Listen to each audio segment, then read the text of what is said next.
كن فضوليا. السلام عليكم ورحمة الله تعالى وبركاته. مرحبا بكم البنات والأولاد في البرنامج ديالكم. عمو عندي سؤال. عارف بلا ما تحتاجوا تهضروا، عارف شنو الأسئلة اللي كيدوروا في بالكم. فين كنتي هاد المدة هذه كاملة؟ وش من كهف كنتي غابر؟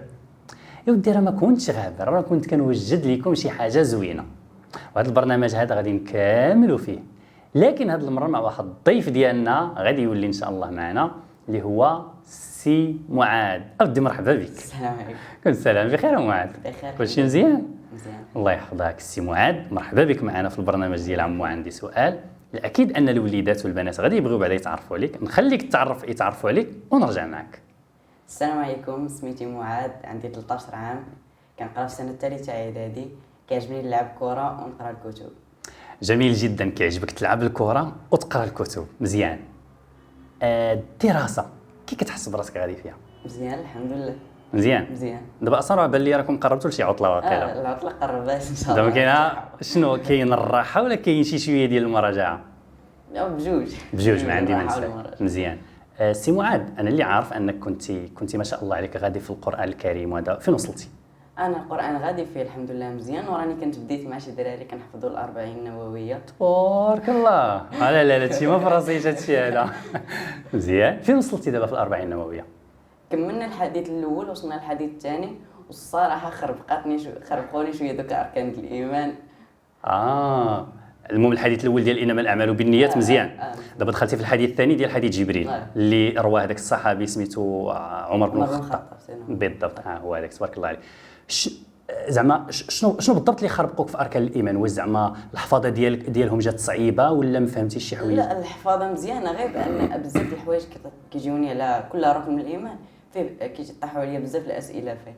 شوف اخي معاذ، انا في هذا البرنامج هذا اصلا سميتو عمو عندي سؤال. السؤال اللي جاك اخي معاذ سول وانا معاك ان شاء الله. شنو بالضبط زعما الحاجه اللي تبغي؟ هما دابا اركان الايمان هما 6. الحديث في ان تؤمن بالله وملائكته وكتبه ورسله واليوم الاخر وتؤمن بالقدر خيره وشره.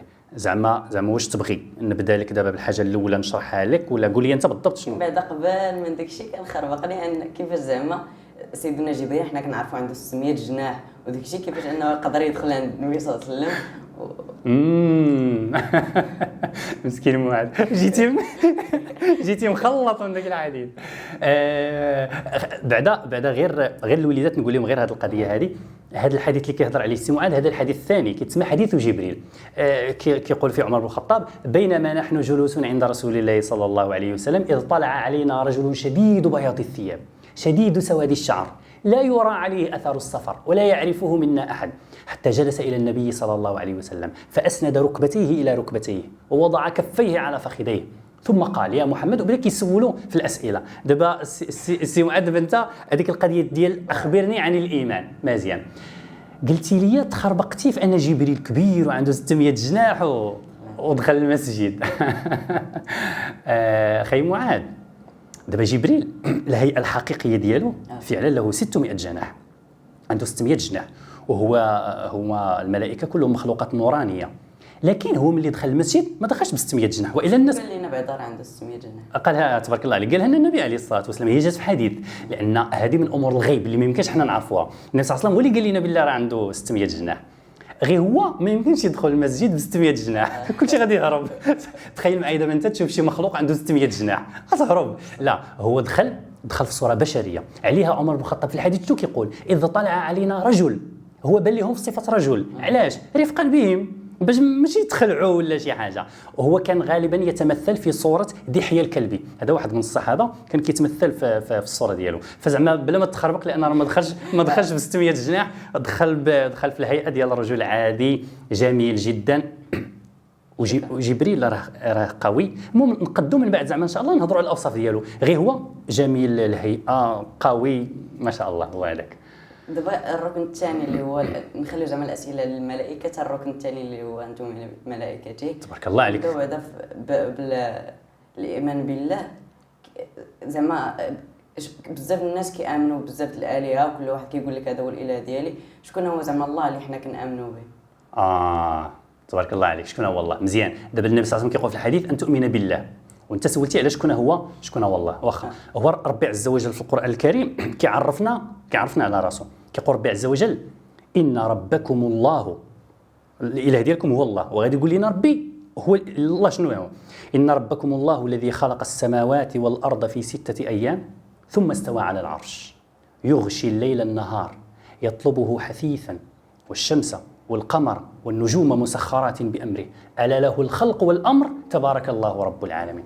فربي عز وجل كيقول لنا أنا الخالق ديال السماوات والخالق ديال الأرض، أنا الذي أكور الليل عن النهار وأكور النهار على الليل، بمعنى أنتم عايشين كاين الليل كاين النهار، أنا اللي مصاوب لكم هذاك الشيء. وربي عز وجل كيقول لكم ألا له الخلق والأمر، بمعنى ربي عز وجل هو اللي خلق كل شيء. فما كاينش شي واحد من حقه يقول لك أنا خلقت وأنا درت وأنا كذا. ولكن دابا قلت انت هذا هو الله، وكاين بزاف الاسماء كنسمعوها مثلا في القران، الرحمن الرحيم السميع العليم. شكون هما هذا؟ واش كاين بزاف الالهه لا هو اله واحد. كيقول ربي عز وجل ولله الاسماء الحسنى فادعوه بها. هذوك راه اسماء لاله واحد اللي هو الله. ربي عز وجل من الاسماء ديالو الله الرحمن الرحيم الملك القدوس السلام، واسماء كثيره. سالي ولا ما كيسالي؟ لا بطبيعه الحال هو النبي عليه الصلاه والسلام قال لنا ان لله 99 اسما من احصاها دخل الجنه، بمعنى 99 اسم. كاين واحد القاعده معروفه كيقول لك الشيء اذا عظم قدره كثرت اسماؤه.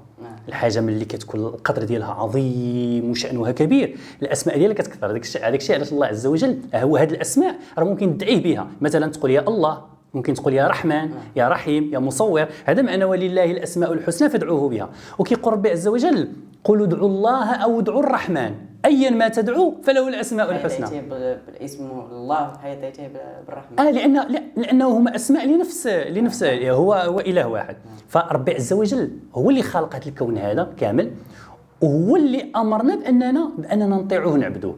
فإلا شتي شي واحد كيعبد شي حاجه اخرى عرفوا راه مخطئ. علاش مخطئ؟ لان هذاك اللي كيتعبد هو مخلوق. كيقول ربي في القران ان الذين تدعون من دون الله عباد امثالكم فادعوهم فليستجيبوا لكم ان كنتم صادقين. يلا الا كنتوا كتقولوا انهم الهه ادعوهم. ما كاينش اللي يستجيب من غير الله عز وجل لانه هو الخالق. عليك يقول ربي في الايه اللي قلت لك دابا الا له الخلق والامر. هو له الخلق واللي خالق، وله الامر بمعنى هو الامر هو الناهي. فما يمكنش تمشي تتبع شي اله اخر وتخلي الاله الحقيقي. هذا اللي كاين. دابا فهمنا شرحتي شكون هو الله والاسماء ديالو، ولكن دابا حنايا دابا الله قلتي انه خلقنا، اما علاش مخلوقين وعلاش شنو زعما بغى منا الله؟ سؤال ذكي هذا. تبارك الله عليك. عرفتي يا خي معاذ عندك واحد السلاسه في الانتقالات خطيره. لا معاذ هذا بشكل. بالمناسبه ان شاء الله من بعد انتم كتفرجوا في الحلقه الا جاوكم شي اسئله ولا شي حاجه تبقاو تصيفطوهم ان شاء الله، والسي معاذ ان شاء الله يطرحهم بلسانكم وبالاسماء ديالكم ان شاء الله.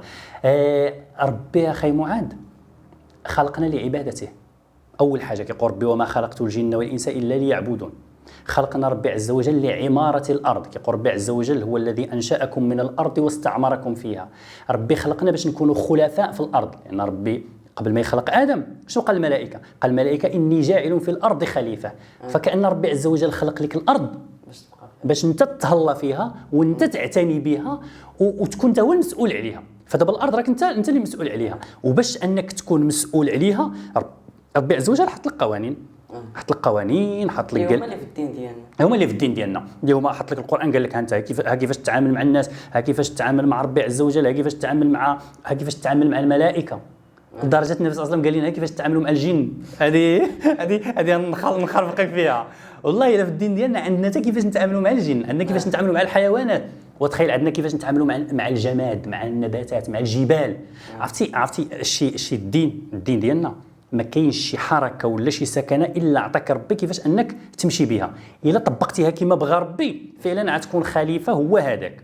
ولكن راه ماشي فقط غتكون خليفه وصافي راك غادي بخير وصافي، ضروري غادي يوصل واحد النهار غادي تقرير لربي ديال شنو كنتي كدير في الدنيا.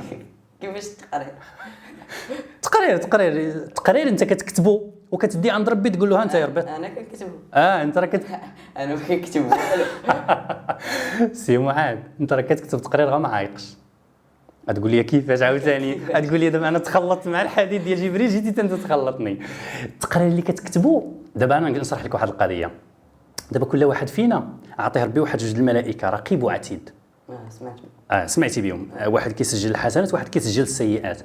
هما راه عندهم واحد السجل، عندهم واحد الكتاب. هذاك الكتاب هو راه ماشي الملك كيكون جالس وكيقول الملك صاحبه شنو بان لك او ناعس نكتبوا له شي شويه كيقول له كتب. لا ماشي بحال هكا.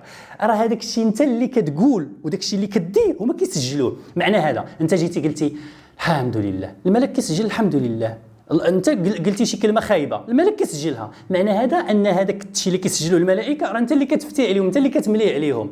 بطريقه اخرى راه انت اللي كتكتب هذاك الشيء اللي كيسجلوه الملائكه. هذاك هو التقرير ديالك، التقرير ديال شنو درتي في هذه المده اللي خلقك فيها ربي. وهذا التقرير هذا كتقدمه لربي يوم القيامه، وبناء على التقرير الا عندك الحسنات طالعين راك نجحتي ومشيتي للجنه، عندك السيئات طالعين راك سقطتي وما نجحتيش والمصير جهنم. امين يا ربي امين. دابا استاذ فهمنا الركن الاول اللي هو ان تؤمن بالله وملائكته. دابا حنا غنامنوا بالله اللي هو اللي خلقنا، ونامنوا نقدروا نامنوا بالرسل حيت هما اللي شفناهم وجابوا لنا رساله اللي شفناه ودابا مازال تابعينها. ولكن الملائكه علاش غنامنوا بهم؟ تبارك الله عليك تبارك الله عليك. دابا ان تؤمن بالله بالنسبه لك واضحه. دابا ندوزو وملائكته، وبالنسبه لك علاش غادي نامنوا بالملائكه؟ زعما بحال بغيتي تقول شنو دايرين لينا. علاش؟ مزيان. هو في الحقيقه بيني وبينك الملائكه باش نشرح لك، لان كاين شي تفاصيل. اول حاجه خصني نهضر لك على الملائكه العشره اللي مشهورين. 10 الملائكه. جبريل لحد الان تعرفنا على جبريل. دابا تعرفتي على جبريل. كاين جبريل، كاين ميكائيل، كاين اسرافيل، وكاين ملك الموت، وكاين رقيب، وكاين عتيد، وكاين منكر، وكاين نكير، وكاين مالك، وكاين رضوان. هاد العشرة د الملائكه ان شاء الله هما اللي غادي نهضروا عليهم ونعرفوا بالضبط علاش خصنا نامنوا بهم. واش فعلا هما دايرين لنا شي حاجه ولا غزايدين؟ هادشي غنعرفوا. ولكن اخي معاذ تعال الحلقه الجايه ان شاء الله تعالى. شكرا جزيلا لك والله لا تبارك الله عليك. خرجتي مني بزاف ديال الحويجات. كنت رائع خي معاذ. ان شاء الله بسميتك انت كنبغي نشكر الوليدات والبنات اللي كيشاهدونا. الا عندكم الاسئله، الا دار لكم بحال معاذ الا الدماغ ديالكم خدام بالاسئله، صيفطوا الاسئله ان شاء الله والسي معاذ ان شاء الله يطرحها. شكرا جزيلا لكم تبارك الله عليكم. معاذ هو كيقول لكم السلام عليكم.